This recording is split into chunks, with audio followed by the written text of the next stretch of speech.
As you've probably seen, there's now a trailer for Fantastic Beasts: The Crimes of Grindelwald. So soon enough, we're gonna dive back into the wizarding world of Harry Potter. So in this video, we're gonna dive back into the wizarding world of Harry Potter. We'll take a look at some of the darker theories relating to that little school where Dumbledore hangs out. Here are messed up theories about Hogwarts. If you're new to the channel, you can hit that subscribe button and ring the bell to stay up to date with our new stuff.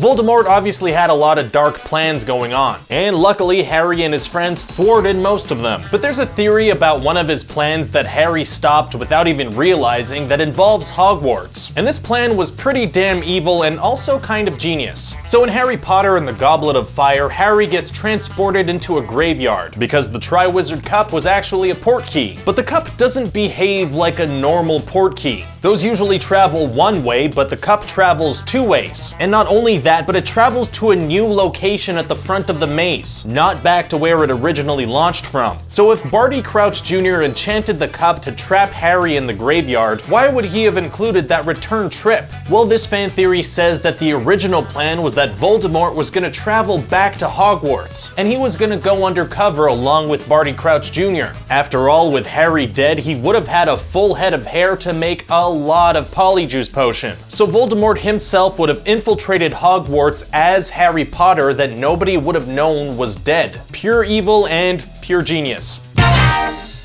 Back in the year 2000, author J.K. Rowling was asked by a fan how many students attend Hogwarts. Her answer was that enrollment is about 1,000 students. And when you're the author of a popular book series and you say something, anything really, fans are gonna listen to your words and then go crazy with them. So fans started doing some math. If there are 1,000 students in the castle, then the class size should be from about 30 to 35 students. But as far as anyone can see, there are only about 10 students sorted into Gryffindor in the year that Harry and his friends show up. And that raises the question of why are there 20 to 25 students less than there should be? Well, the theory goes that there's actually very low enrollment in Harry's year because Voldemort killed a lot of people during his first reign. In the year when Harry was born, wizards weren't having too many babies because they were too busy being murdered. Voldemort created kind of a baby drought.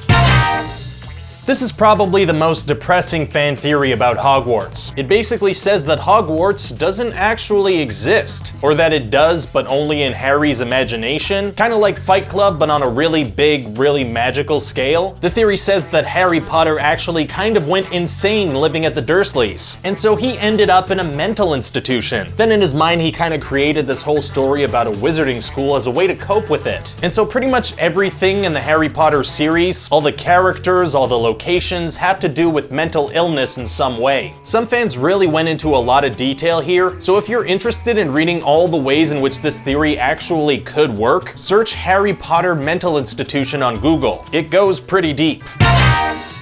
You ever wonder why Hogwarts is a secret school, or why the entire wizarding world is a secret for that matter? Wizards seem to be a lot more powerful than Muggles, so why are they in hiding? Well, there's a theory that a long time ago there may have actually been a war between Muggles and wizards. A war that somehow the Muggles won. And that would explain a couple of things. In the 4th book, we find out that the Minister of Magic was required to tell the Prime Minister that he was bringing a dragon into the country. Why would he be required to do that? For some reason, the Minister of Magic reports to the Muggles. Something happened there. Another thing supporting this theory is that in the Harry Potter mythology, wizards used to be a whole lot more powerful. In comparison, a lot of the wizards we follow in the Harry Potter stories kind of suck, magically speaking. Something happened there too. It seems like a lot of the powerful wizards might have been wiped out somehow. Another interesting point made by fans is that the Muggle phrase abracadabra might be in reference to some great war between Muggles and wizards. Muggles would have heard Avada Kedavra so much during the war that it would have kind of made its way into the lexicon and kind of morphed through the years into abracadabra. And that does it for this video. Let me know in the comment section what you think of these theories. Do you buy any of them? What other Harry Potter theories do you know of? If you're watching this on our Facebook page, you can hit that link to jump over to YouTube and subscribe. You can also check out ScreenRant.com for the latest movie and TV news. Thanks for watching, guys. I'll see you next time.